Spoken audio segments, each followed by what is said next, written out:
All right, here we are. We are a channel designated to adaptive athletes performing at a higher level.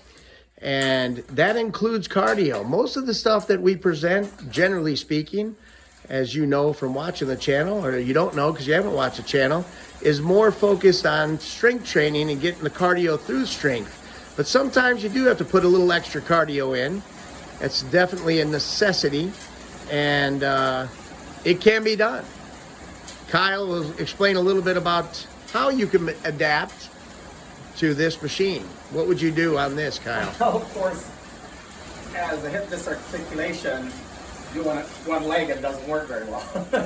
But you can always adapt and use your upper body. So even if you're wheelchair bound, you can still do a bicycle like this and get some cardiovascular upper body. Of course, the more limbs you use, the easier it is and the better workout it is. There we go. Plus, So the wind feels good. and the wind, yeah, the old-fashioned Airdyne is a nice bike.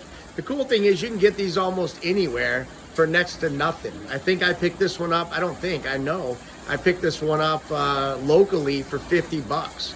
And at the time when I was buying it, there was probably 15 or 20 of them available for $50. So you have no real excuse not to use it. Absolutely. What was I going to tell you about that? But yeah, basically the point is it can all be done. Now, there's lots of different ways to get your cardio in. Most people are going to recommend anywhere from 15 to 60 minutes.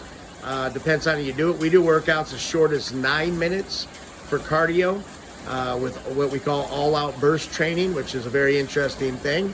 You go along at a leisurely, strolling pace, and then for a given amount of time, you burst. And maybe it's only 10 seconds, usually no more than 15, 20 at the very maximum. But unlike high intensity interval training, where you would do that for 30 minutes, 60 minutes, whatever it might be, you're only going to do our burst training twice in your 9 minutes. So it's not a lot, but you go really, really hard for that burst, and you get the equivalent cardio of basically a 45-minute run if you do it right. So pretty cool stuff, but there's nothing really wrong. I mean, we can talk about it. You see it on all these blogs and different things about how high intensity cardio is terrible for you. And it does play a negative factor in certain areas. But you know what?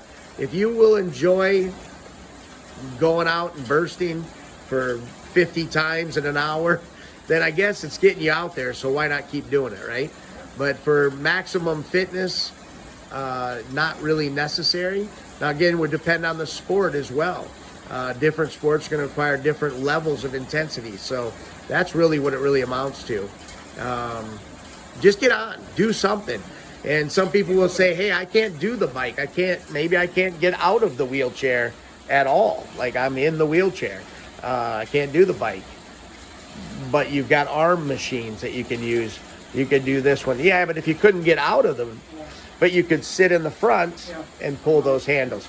So there's always an adaptive way to do it, something that you can modify. And we talk about that all day long, every day, about modifications. That's what it's all about. Modify, modify, modify, make it happen. And any other tips you want to throw in here, Kyle? Nothing. Nothing, that's it. Just get going, right? Get on something.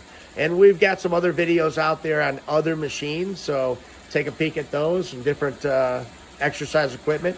But there's lots of options. Just make it happen.